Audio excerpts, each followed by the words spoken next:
प्रस्तुत वीडियो में हम जायसी एवं पद्मावत की प्रेम पद्धति का अध्ययन करेंगे। पद्मावत की प्रेम पद्धति को हम आचार्य रामचंद्र शुक्ल की पुस्तक त्रिवेणी के आधार पर यहाँ पर प्रस्तुत कर रहे हैं। ये पूरी तरह से पॉइंट्स उन्हीं के आधार पर बनाए गए हैं। अगर आप उद्धरण के रूप में इनका प्रयोग करना चाहें तो आचार्य शुक्ल के इन पॉइंट्स को पूर्णतः उद्धरण के रूप में भी प्रयुक्त कर सकते हैं। पद्मावत की जो आख्यायिका पूर्व में पिछले वीडियो में दी जा चुकी है, उससे स्पष्ट है कि वो एक प्रेम कहानी है। अब संक्षेप से यह देखना चाहिए कि कवियों में दाम्पत्य प्रेम का आविर्भाव वर्णन करने की जो प्रणालियां प्रचलित हैं, उनमें से पद्मावत में वर्णित प्रेम किसके अंतर्गत आता है। सबसे पहले उस प्रेम को लीजिए जो आदि काव्य रामायण में दिखाया गया है। इसका विकास और पूर्ण उत्कर्ष जीवन की विकट स्थितियों में दिखाई पड़ता है। राम के वन जाने की तैयारी के साथ सीता के प्रेम का स्फुरण होता है। सीता हरण होने पर राम के प्रेम की कांति सहसा फूटती हुई दिखाई पड़ती है। वन के जीवन में इस पारस्परिक प्रेम की आनंद विधायिनी शक्ति लक्षित होती है और लंका की वह चढ़ाई में इसका तेज, साहस और पौरुष। यह प्रेम अत्यंत स्वाभाविक, शुद्ध और निर्मल है। यह विलासिता या कामुकता के रूप में हमारे सामने नहीं आता, बल्कि मनुष्य जीवन के बीच एक मानसिक शक्ति के रूप में दिखाई पड़ता है। उभय पक्ष में सम होने पर भी नायक पक्ष में यह कर्तव्य बुद्धि द्वारा कुछ संयत दिखाई पड़ता है। दूसरे प्रकार का प्रेम विवाह के पूर्व का होता है। विवाह जिसका फलस्वरूप होता है। इसमें नायक नायिका संसार क्षेत्र में घूमते फिरते हुए कहीं जैसे उपवन, नदी तट, वीथि इत्यादि में एक दूसरे को देखकर मोहित होते हैं और दोनों में प्रीति हो जाती है। अधिकतर नायक की ओर से नायिका की प्राप्ति का प्रयत्न होता है। इसी प्रयत्न काल में संयोग और विप्रलम्ब दोनों के अवसरों का सन्निवेश रहता है और विवाह हो जाने पर प्राय कथा की समाप्ति हो जाती है। इसमें कहीं बाहर घूमते फिरते जब साक्षात्कार होता है, इससे मनुष्य के आदिम प्राकृतिक जीवन की स्वाभाविकता बनी रहती है। अभिज्ञान शाकुंतल, विक्रमोर्वशी आदि की कथा इसी प्रकार की है। गोस्वामी तुलसीदास जी ने सीता और राम के प्रेम का आरंभ विवाह से पूर्व दिखाने के लिए ही उनका जनक की वाटिका में परस्पर साक्षात्कार कराया। पर साक्षात्कार और विवाह के बीच के थोड़े से अवकाश में परशुराम वाले झमेले को छोड़ प्रयत्न का कोई विस्तार दिखाई नहीं पड़ता। अतः राम कथा को इस दूसरे प्रकार की प्रेम कथा का स्वरूप नहीं प्राप्त हो सका।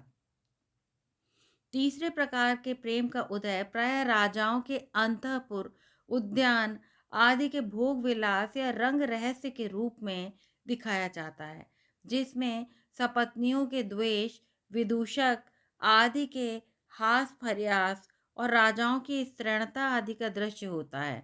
उत्तर काल के संस्कृत नाटकों में इसी प्रकार के पौरुषहीन, निस्सार और विलासमय प्रेम का प्राय वर्णन हुआ है, जैसे रत्नावली, प्रियदर्शिका, कर्पूर मंजरी इत्यादि में। इसमें नायक को बाहर वन, पर्वत आदि के बीच नहीं जाना पड़ा है। वह घर के भीतर ही लुकता छिपता चौकड़ी भरता दिखाया गया है।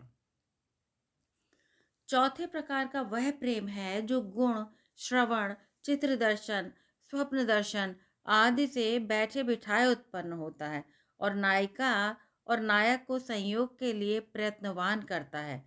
उषा और अनिरुद्ध का प्रेम इसी प्रकार का समझिए, जिसमें प्रयत्न स्त्री जाति की ओर से होने के कारण कुछ अधिक विस्तार या उत्कर्ष नहीं प्राप्त कर सका है, पर स्त्रियों का प्रयत्न भी यह विस्तार या उत्कर्ष प्राप्त कर सकता है। इसकी सूचना भारतेंदु ने पगन में छाले परे, नांगिबे को नाले परे, तऊलाल लाले परे, रावरे दरस के द्वारा दी गई है। इन चार प्रकार के प्रेमों का वर्णन नए और पुराने भारतीय साहित्य में है। ध्यान देने की बात यह है कि विरह की व्याकुलता और असह्य वेदना स्त्रियों के मत्थे अधिक मढ़ी गई है। प्रेम के वेग की मात्रा स्त्रियों में अधिक दिखाई गई है। नायक के दिन दिन क्षीण होने, विरह ताप में भस्म होने, सूखकर ठठरी होने के वर्णन में कवियों का जीव उतना नहीं लगा है। बात यह है कि स्त्रियों की श्रृंगार चेष्टा वर्णन करने में पुरुषों को जो आनंद भाव आता है, वह पुरुषों की दशा वर्णन करने में नहीं। इसी से स्त्रियों का विरह वर्णन हिंदी काव्य का एक प्रधान अंग ही बन गया। ऋतु वर्णन तो केवल इसी की बदौलत रह गया। कहने की आवश्यकता नहीं कि जायसी ने पद्मावत में जिस प्रेम का वर्णन किया है वह चौथे ढंग का है, पर इससे वे कुछ विशेषता भी लाए हैं। इसमें जायसी के श्रृंगार में मानसिक पक्ष प्रधान है, शारीरिक पक्ष गौण है। चुंबन, आलिंगन आदि का वर्णन कवि ने बहुत कम किया है, केवल मन के उल्लास और वेदना का कथन अधिक किया है। प्रयत्न नायक की ओर से है और उसकी कठिनता द्वारा कवि ने नायक के प्रेम को नापा है। नायक का यह आदर्श लैला मजनू, शीरी फरहाद आदि उन अरबी फारसी कहानियों के आदर्श से मिलता जुलता है, जिनमें हट्टी की ठठरी भर लिए हुए टांकियों से पहाड़ खोद डालने वाले आशिक पाए जाते हैं। फारस के प्रेम में नायक के प्रेम का वेग अधिक तीव्र दिखाई पड़ता है और भारत के प्रेम में नायिका के प्रेम का। जायसी ने आगे चलकर नायक और नायिका दोनों के प्रेम की तीव्रता समान करके दोनों आदर्शों का एक में मेल कर दिया है। राजा रत्नसेन के मुंह से पद्मावती का रूप वर्णन सुनकर योगी होकर घर से निकल जाते हैं और मार्ग के अनेक दुखों को झेलते हुए 7 समुद्र पार करके सिंघल द्वीप पहुंचता है। उधर पद्मावती भी राजा के प्रेम को सुन विरहाग्नि में जलती हुई साक्षात्कार के लिए विवल होती है और जब रत्नसेन की सूली की आज्ञा होती है तब उसके लिए मरने को भी तैयार हो जाती है। एक प्रकार का और मेल भी कवि ने किया है। फारसी की मसनवियों का प्रेम एकांतिक, लोकवाय और आदेशात्मक आइडियलिस्टिक होता है। वह संसार की वास्तविक परिस्थिति के बीच नहीं दिखाया जाता। संसार की और सब बातों से अलग एक स्वतंत्र सत्ता के रूप में दिखाया जाता है। उसमें जो घटनाएं आती हैं वे केवल प्रेम मार्ग की होती हैं, संसार के और व्यवहारों से उत्पन्न नहीं। साहस, दृढ़ता और वीरता भी यदि कहीं दिखाई पड़ती है तो प्रेमोन्माद के रूप में, लोक कर्तव्य के रूप में नहीं। भारतीय प्रेम पद्धति आदि में तो लोक संबद्ध और व्यवहारात्मक ही थी, पीछे अधिकतर वैसी ही रही। आदि कवि के काव्य में प्रेम लोक व्यवहार से कहीं अलग नहीं दिखाया गया है। जीवन के और विभागों के सौंदर्य के बीच उसके सौंदर्य की प्रभा फूटती दिखाई पड़ती है। राम के समुद्र में पुल बांधने और रावण ऐसे प्रचंड शत्रु को मार गिराने को हम केवल एक प्रेमी प्रयत्न के रूप में नहीं देखते, वीर धर्मानुसार पृथ्वी का भार उतारने के प्रयत्न के रूप में देखते हैं। पीछे कृष्णचरित, कादम्बरी और नैषधीय चरित, माधवानल, कामकंदला आदि एकांतिक कहानियों का भी भारतीय साहित्य में प्रचुर प्रचार हुआ। कहानियां अरब फारस की प्रेम पद्धति के अधिक मेल में नल दमयंती की प्रेम कहानी का अनुवाद बहुत पहले फारस क्या, फारसी क्या, अरबी तक में हुआ। इन कहानियों का उल्लेख पद्मावत में स्थान स्थान पर हुआ है। जायसी में यद्यपि इश्क की दास्तान वाली मसनवियों के प्रेम के स्वरूप को प्रधान रखा है, बीच बीच में भारत के लोक व्यवहार संलग्न स्वरूप का भी मेल किया है। इश्क की मसनवियों के समान पद्मावत लोक पक्ष शून्य नहीं है। राजा योगी होकर घर से निकलता है। इतना कहकर कवि यह भी कहता है कि चलते समय उसकी माता और रानी दोनों उसे रो रो कर रोकती हैं। जैसे कवि ने राजा के संयोग होने पर पद्मावती के रस रंग का वर्णन किया, वैसे ही सिंघल द्वीप से विदा होते समय परिजनों और सखियों से अलग होने का स्वाभाविक दुख भी है। कवि ने जगह जगह पद्मावती को जैसे चंद्र, कमल इत्यादि के रूप में देखा है, वैसे ही उसे प्रथम समागम से डरते, सपत्नी के झगड़े और प्रिय के हित के अनुकूल लोक व्यवहार करते भी देखा है। राघव चेतन के निकाले जाने पर राजा और राज्य के प्रेम का लोक पक्ष कैसा सुंदर है। लोक व्यवहार के बीच भी अपनी आभा का प्रसार करने वाली प्रेम ज्योति का महत्व कुछ कम नहीं। जायसी एकांतिक प्रेम की गूढ़ता और गंभीरता के बीच बीच में जीवन के और रंगों के साथ भी उस प्रेम के संपर्क का स्वरूप कुछ दिखाते गए हैं। इससे उनकी प्रेम गाथा पारिवारिक और सामाजिक जीवन से विच्छिन्न होने से बच गई है। उसमें भावात्मक और व्यवहारात्मक दोनों शैलियों का मेल है, पर है वह प्रेम गाथा ही, पूर्ण जीवन गाथा नहीं। ग्रंथ का पूर्वार्ध आधे से अधिक भाग तो प्रेम मार्ग के विवरण से ही भरा है। उत्तरार्ध में जीवन के और अंगों का सन्निवेश मिलता है, पर वे पूर्णतः प्रस्फुटित नहीं है। दाम्पत्य प्रेम के अतिरिक्त मनुष्य की और वृत्तियां जिनका कुछ विस्तार के साथ समावेश है, वे यात्रा, युद्ध, सपत्नी कलह, मातृ स्नेह, छल और सतीत्व हैं। पर इनको हम श्रृंगार रस प्रधान काव्य ही कह के समान मनुष्य जीवन के भिन्न भिन्न और संबंधों के विषय में बात करें, जिसका यहाँ पर समन्वय नहीं मिलता है। तोते के मुंह से पद्मावती का रूप वर्णन सुनने के बाद राजा रत्नसेन जो पूर्व राग से ग्रस्त है, अब उस पर थोड़ा विचार कीजिए। देखने में तो वह उसी प्रकार का जान पड़ता है जिस प्रकार का हंस के मुख से दमयंती का रूप वर्णन सुनकर नल को, या नल का रूप वर्णन सुनकर दमयंती को प्यार हुआ था। पर ध्यान देकर विचार करने से दोनों में एक ऐसा अंतर दिखाई पड़ेगा जिसके कारण एक की तीव्रता जितनी प्रयुक्त दिखाई देगी उतनी दूसरे की नहीं। पूर्व राग में ही विप्रलम्ब श्रृंगार की बहुत सी दशा की योजना श्रीहर्ष ने भी की है और जायसी ने भी। पूर्व राग रति नहीं है, अतः उसमें केवल अभिलाष स्वाभाविक सा जान पड़ता है। शरीर का सूख कर कांटा होना, मूर्छा उन्माद का आना। तोते के मुंह से पहले ही पहल पद्मावती का वर्णन सुनते ही रत्नसेन का मूर्छित हो जाना और पूर्ण वियोगी बन जाना अस्वाभाविक सा लगता है। पर हंस के मुंह से रूप गुण आदि की प्रशंसा सुनने पर जो विरह की दारुण दशा दिखाई गई है, वो इसलिए अधिक नहीं खटकती कि नल और दमयंती दोनों बहुत दिनों से एक दूसरे के रूप गुण की प्रशंसा सुनते आ रहे थे, जिससे उनका पूर्व राग मंजिष्ठा राग की अवस्था को पहुंच गया था।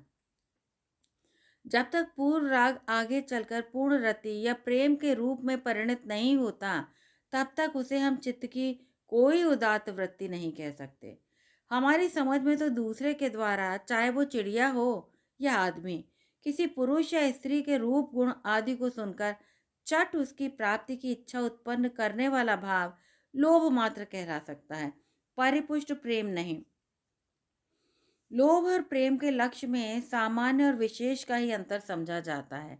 कहीं कोई अच्छी चीज सुनकर दौड़ पड़ना या लोभ है। कोई विशेष वस्तु, चाहे दूसरों के निकट वो अच्छी हो या बुरी, देख उसमें इस प्रकार का रम जाना कि उससे कितना ही बढ़कर अच्छी वस्तुओं के सामने आने पर भी उसकी ओर ध्यान न जाए, वो प्रेम है। बिना परिचय के प्रेम नहीं हो सकता। यह परिचय पूर्णतः हो या साक्षात्कार से होता है, पर बहुत दिनों तक किसी के रूप, कर्म आदि का ब्यौरा सुनते सुनते भी उसका ध्यान मन की जगह हृदय से कर लेता है।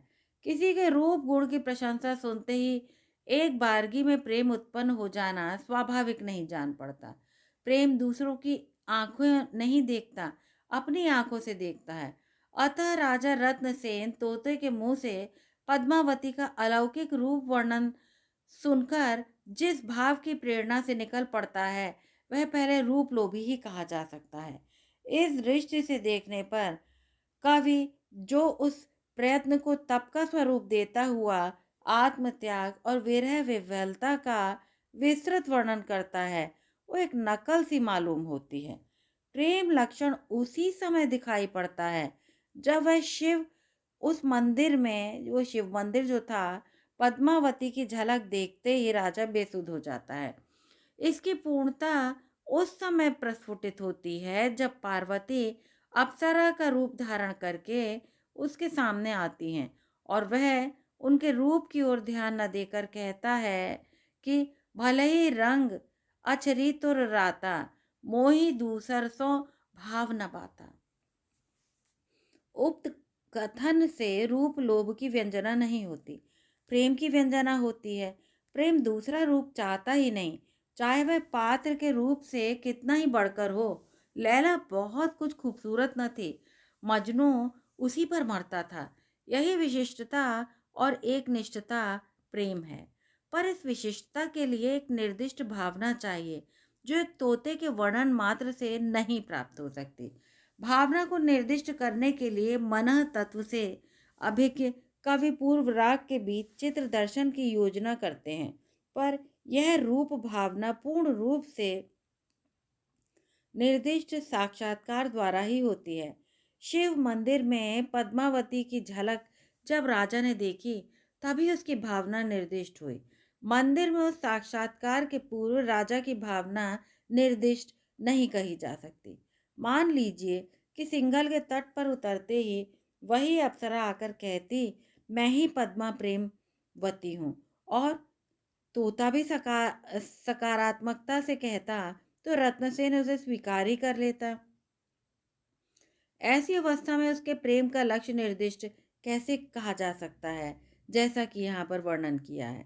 राजा रत्नसेन तोते के मुंह से पद्मावती का रूप वर्णन सुनकर उसके लिए जोगी होकर निकल पड़ा, और अलाउद्दीन ने राघव चेतन के मुंह से वैसा ही वर्णन सुन करके उसके लिए चित्तौड़ पर चढ़ाई कर दी।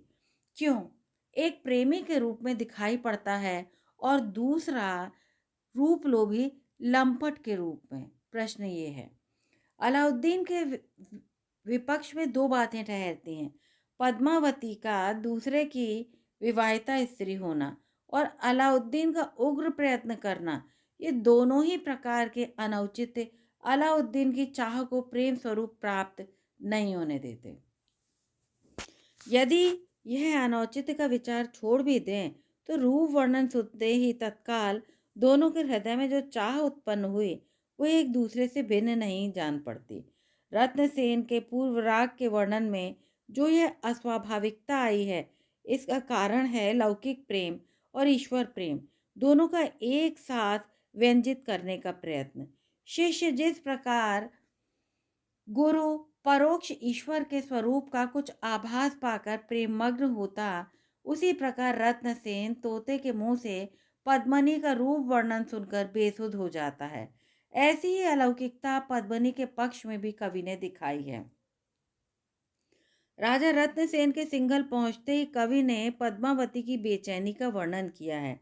पद्मावती को अभी तक रत्नसेन के आने की कोई खबर नहीं है, अतः वह व्याकुलता केवल एक काम की कही जा सकती है, वियोग की नहीं।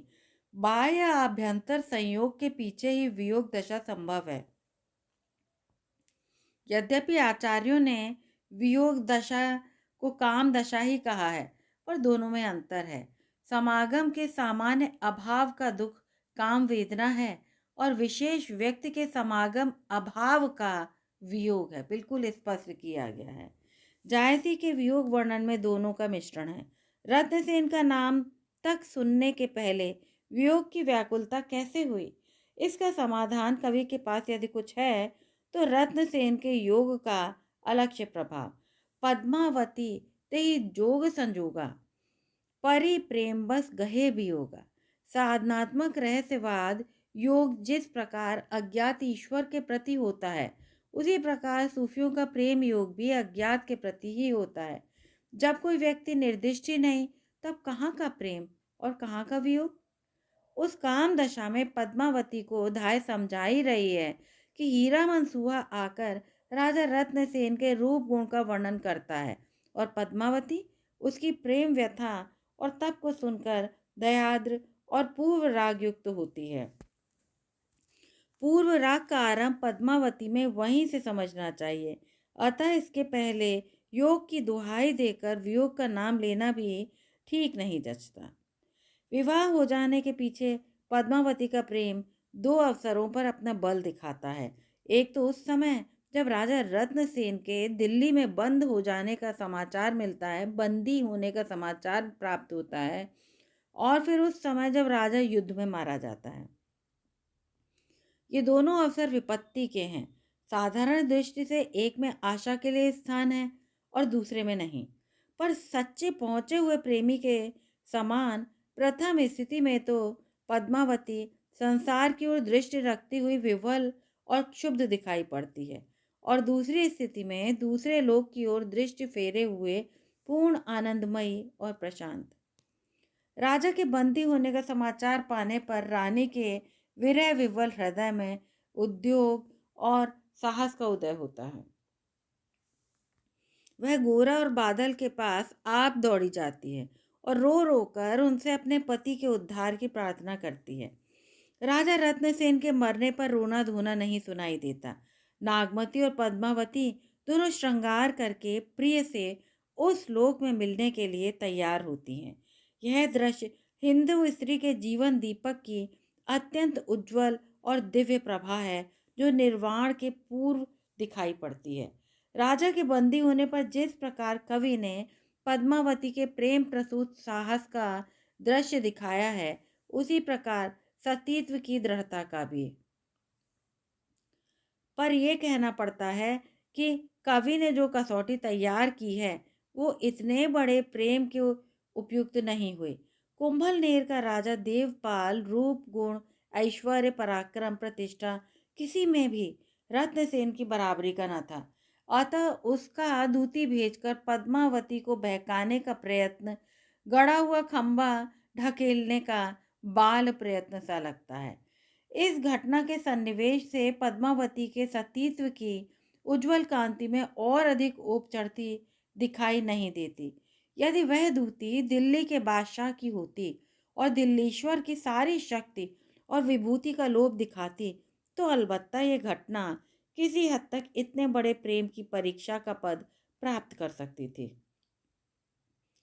पद्मावती के नव प्रस्फुटित प्रेम के साथ साथ नागमती का गार्हस्थ परिपुष्ट प्रेम भी अत्यंत मनोहर है। पद्मावती प्रेमिका के रूप में अधिक लक्षित होती है, पर नागमती पति परायण हिंदू पत्नी के मधुर रूप में ही हमारे समक्ष आती है। उसे पहले पहले हम रूप गर्विता और प्रेम गर्विता के रूप में देखते हैं। दोनों प्रकार के गर्व दाम्पत्य सुख के द्योतक हैं। राजा के निकल जाने के पीछे फिर हम उसे प्रोषित पतिका के उस निर्मल स्वरूप में देखते हैं, जो भारतीय काव्य और संगीत में प्रधान अधिकारी रहा है। यह देखकर अत्यंत दुख होता है कि प्रेम का यह पुनीत भारतीय स्वरूप विदेशी प्रभाव से विशेषतः उर्दू शायरी के चलते गीतों से हटता सा जा रहा है। यार, महबूब, सितम तेग, खंजर, जख्म, खून और मवाद आदि का प्रचार बढ़ रहा है। जायसी के भावुक हृदय ने स्वकीय के पुनीत प्रेम के सौंदर्य को पहचाना। नागमती का वियोग हिंदी साहित्य में विप्रलंब श्रृंगार का अत्यंत उत्कृष्ट निरूपण है। इम्पोर्टेंट कथन है, याद किया जा सकता है।